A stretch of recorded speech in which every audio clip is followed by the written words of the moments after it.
Tanggal 1 Oktober besok, Persib akan melanjutkan perjalanan di ACL2 dengan melakukan away ke Bangkok United.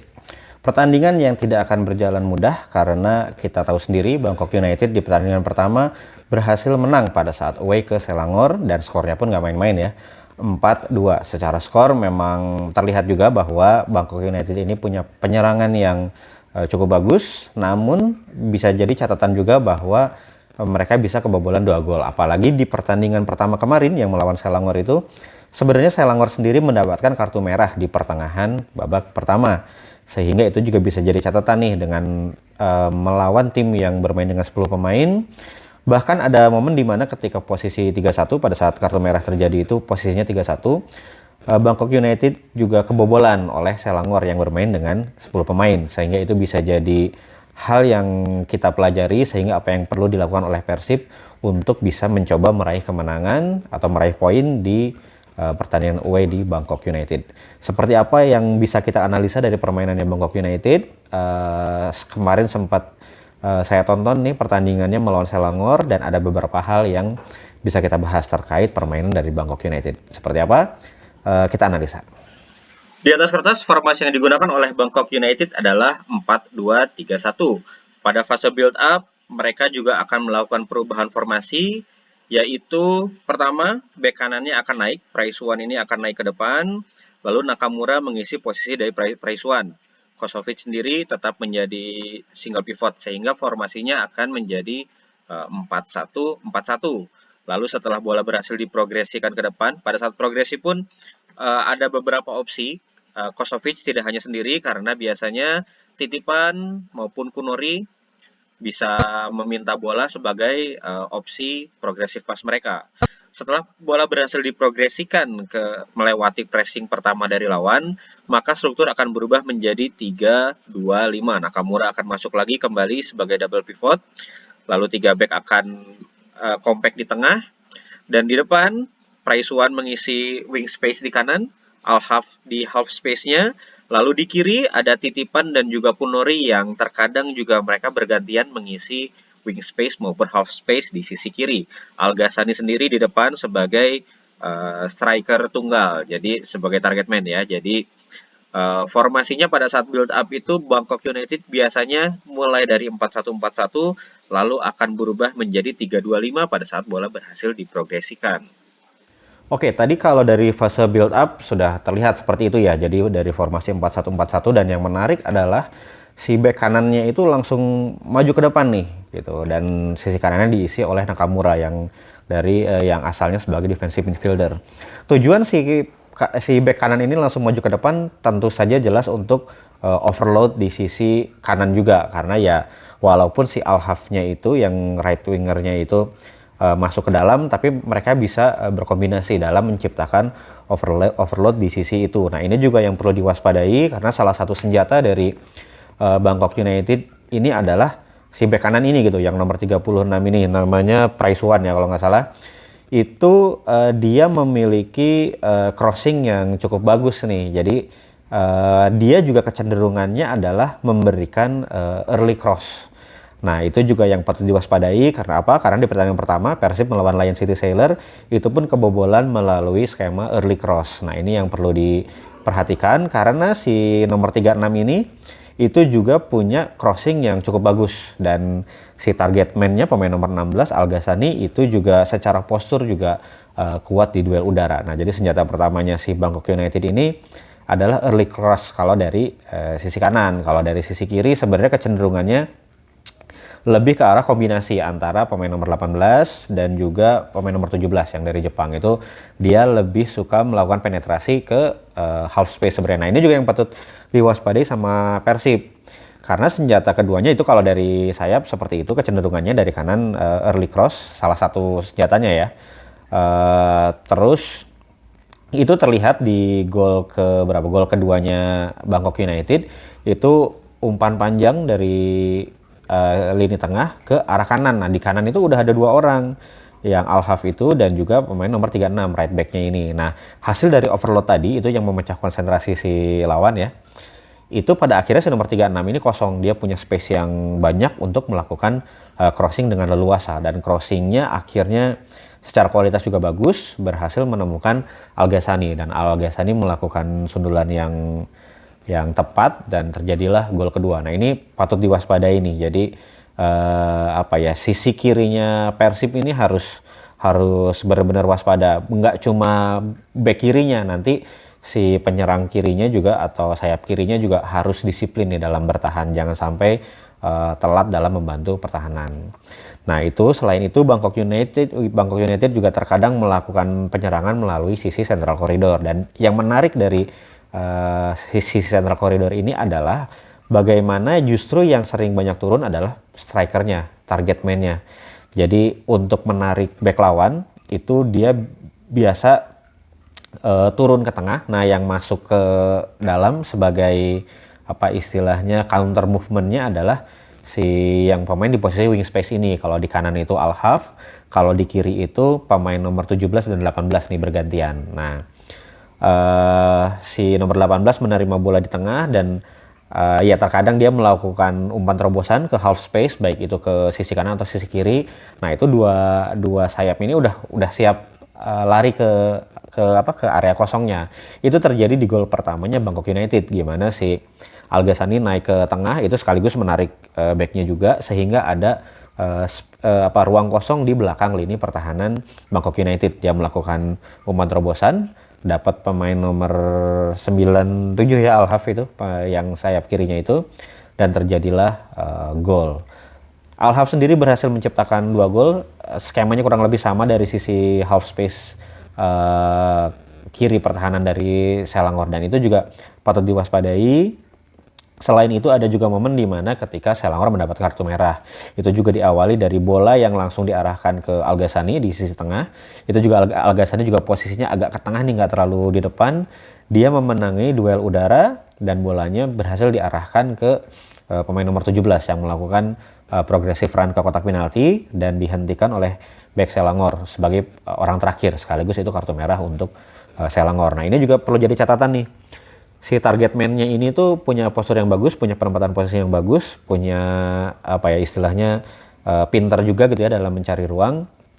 Ini harus benar-benar diwaspadai oleh back Persib. Biasanya yang ditugaskan untuk melakukan man-to-man marking terhadap penyerang tengah kan Julio Cesar. Nah, jangan sampai Julio Cesarnya ini lengah sampai si Al Ghassaninya ini tanpa pengawalan.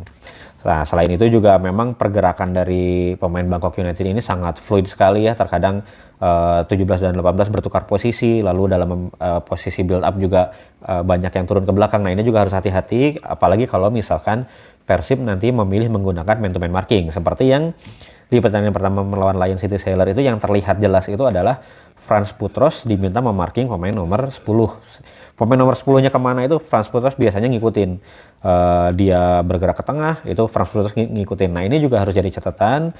Misalkan yang di kanannya itu nanti William Barros. Nah, itu harus benar-benar ketika ada pemain Persib yang keluar dari posisinya, harus ada yang langsung melakukan cover. Karena ini pergerakannya sangat fluid sekali dari si Bangkok United. Pemain Persibnya juga jangan sampai komunikasinya jelek, atau ya itu tadilah kerjasamanya juga kurang baik dalam mengcover posisi pemain lain, sehingga akan ada banyak space yang bisa dimanfaatkan oleh Bangkok United. Bangkok United juga bukan tanpa kelemahan, dan itu sedikit terlihat di pertandingan melawan Selangor adalah terutama dari sisi defense-nya. Yang pertama bisa dicatat adalah 3 pemain di depan, yaitu Al-Haf di kanan, lalu Al Ghassani di tengah, dan juga Kunori di kiri. Itu kecenderungannya mereka itu tidak membantu pertahanan. Jadi mereka kecenderungannya adalah stay di depan. Kalaupun mundur, dia tidak terlalu, ya secara defense-nya kurang lah. Mungkin instruksinya memang seperti itu.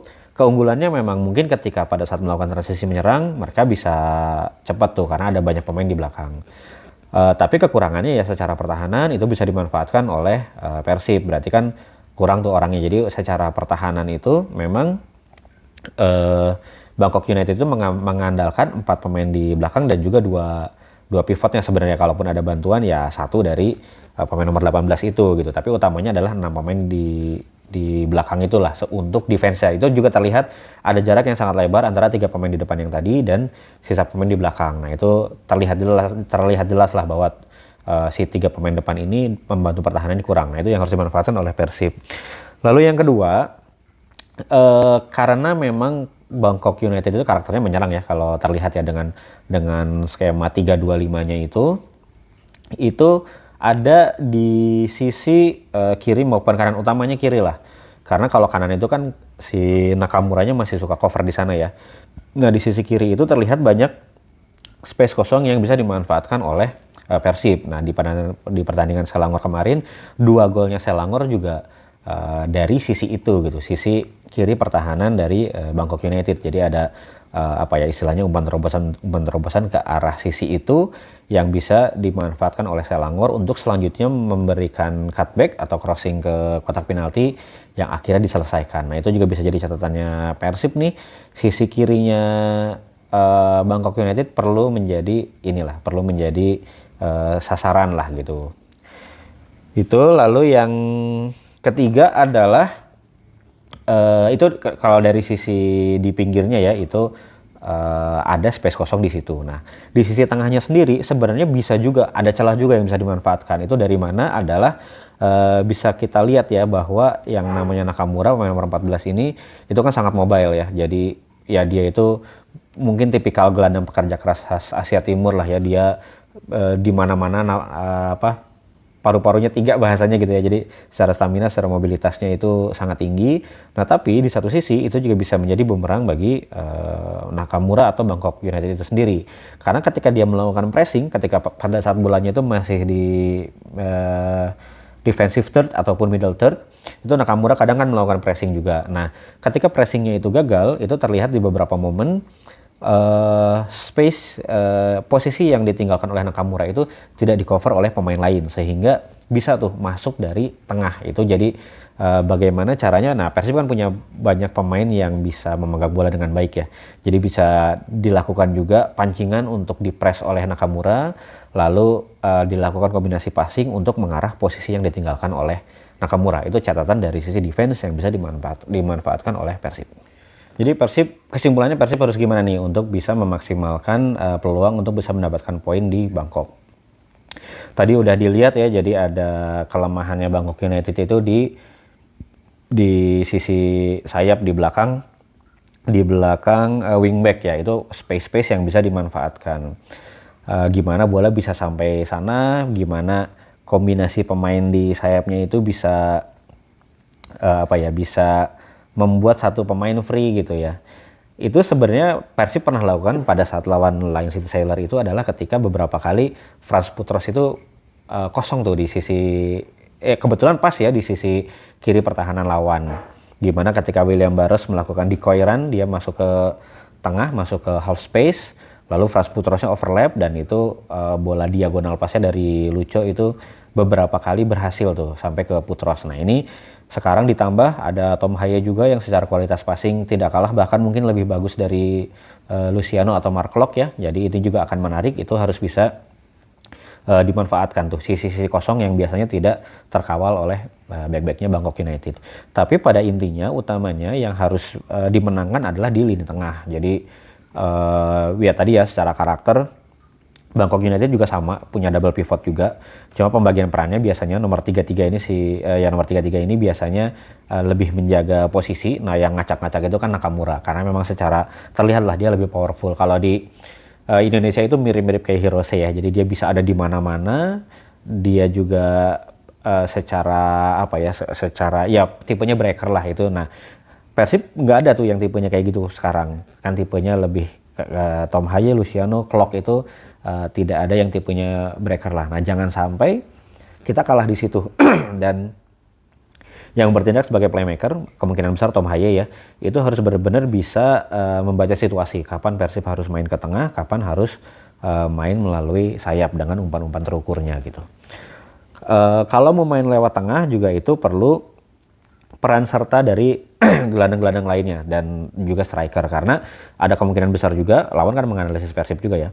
Kemungkinan besar yang di tengah itu mungkin akan dikunci juga, sebelum menerima bola pun mungkin akan dipres. Nah, itu di posisi seperti itu dibutuhkan gelandang-gelandang lainnya, bisa Beckham, bisa Sadil, bisa Eliano, atau bisa William Barros, untuk mencari celah-celah kosong di antar lininya Bangkok United sebagai opsi umpan, opsi progresi umpan gitu. Termasuk juga strikernya, mau itu Ramon, mau itu Andrew Yung, itu harus benar-benar bisa mencari posisi itu sebagai opsi umpan dari belakang, entah dari back, entah dari back sayap gitu ya. Kalau misalkan Haye, Klok ataupun Luciano yang ada di tengah itu dikunci oleh pemain lawan. Nah, setelah bola sampai ke mereka bisa dipantulkan, bisa diprogresikan. Nah, itu juga harus bisa pintar-pintar mencari celah di situ. Karena kalau misalkan tidak ada inisiatif dari pemain di depan, itu akan sulit bagi Persib untuk melakukan build up play gitu.